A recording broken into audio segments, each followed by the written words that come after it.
البدایہ والنہایہ، یہ واقعی تسلسل میں بیان فرما دیں۔ نیز ایک مولوی صاحب کا لکھا، انہوں نے مولانا مودودی پہ رد کیا۔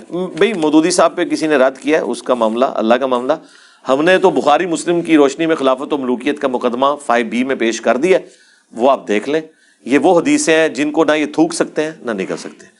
ان کی موت تو ایک ہی حدیث ہے کہ عمار کو ایک باغی جماعت قتل کرے گی، عمار انہیں اللہ اور جنت کی طرف بلائیں گے اور وہ جماعت جہنم کی طرف بلائے گی۔ اس میں نبی علیہ السلام نے حضرت علی کی مخالف جماعت اہل شام کو کہا جہنم کی طرف بلانے والی باغی جماعت،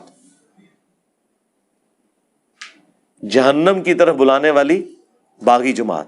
اس سے بڑی تو کوئی حدیث نہیں نہ ہو سکتی۔ 2812 بخاری کی، اور بخاری میں 447، اور مسلم میں 7320 سے لے کے 7324 تک۔ اس کے بعد کس چیز کی گنجائش رہ گئی ہے؟ یہ تو نبی علیہ السلام کا فرمان ہے۔ او جی آپ سے قیامت کے دن پوچھا جائے گا، تو سب سے پہلے تو مجھے بتائیں کیا رسول اللہ سے قیامت کے دن پوچھا جانا تھا کہ یا رسول اللہ آپ نے امت کو یہ بات کیوں بتائی ہے، یہ کیوں نہیں بتائی کہ عمار کو باغی جماعت قتل کرے؟ جی پوچھا جانا تھا، اسی لیے حضور نے بتایا۔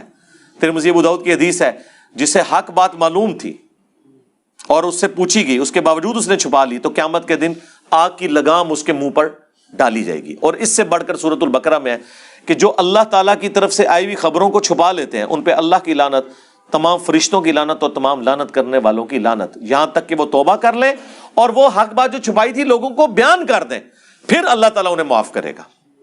آیت نمبر 159 اور 160 ہے سورۃ البقرہ کی۔ یہ تو ہم نے 5B کے شروع میں ڈالی ہے، تو ہم نے تو کوئی اس حوالے سے معاملہ نہیں کیا۔ تو اگلے دن لائیو سٹوری میں ہمارے شاہد بھائی سے کسی نے یہی بات کی نا کہ جی علی بھائی سے پوچھا جانا تھا، تو شاہد بھائی نے فی البدیہہ ایک جملہ بولا، انہوں نے کہا کہ امام بخاری سے یہ پوچھا جانا تھا کہ تم نے حدیث عمار لکھی ہے یا نہیں لکھی، اسی لیے انہوں نے لکھی ہے نا۔ یہ تو امام بخاری سے پوچھو کہ حدیث عمار کیوں لکھی، کہ حضرت صاحب آپ سے پوچھا جانا تھا کہ آپ نے حضور کی یہ حدیث لکھی ہے کہ نہیں، اس لیے آپ نے ڈر کے لکھ دی۔ یقیناً پوچھا جانا تھا، اسی لیے لکھی۔ تو ہم تو بیان کر رہے ہیں، ہم تو ڈاکی ہیں، اور امام بخاری تو شاہی کوئی نہیں، یہ تو رسول اللہ کا فرمان ہے۔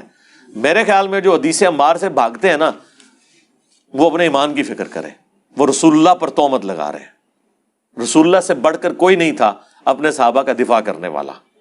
اگر اللہ کے نبی یہ لحاظ نہیں کر رہے تو سرکار، میں تو کہتا ہوں اہل صفین قبروں سے نکل آئے نا، اور وہ آ کے کہیں حدیث عمار بیان نہ کرو، اور ان نکلنے والوں میں حضرت معاویہ رضی اللہ تعالیٰ عنہ، عمر بن عاص رضی اللہ تعالیٰ عنہ اور مغیرہ ابن شعبہ رضی اللہ عنہ مجمعین ہی کیوں نہ ہو، تو ہم انہیں کہیں گے نا سر، رکو ذرا، صبر کرو، ہم نے تمہارا کلمہ نہیں پڑھا، ہم نے کلمہ اس کا پڑھا ہے جس کی قبر مدینے میں ہے۔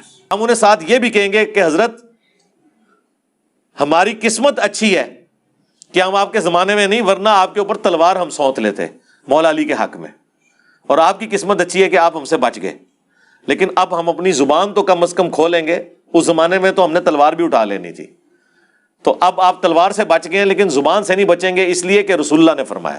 رسول اللہ سے ٹکر نہیں، وہ مولانا صاحب والی گل کہ نبی نے ٹکر لے لواں میں، نہیں، یہ نہیں ہو سکتا۔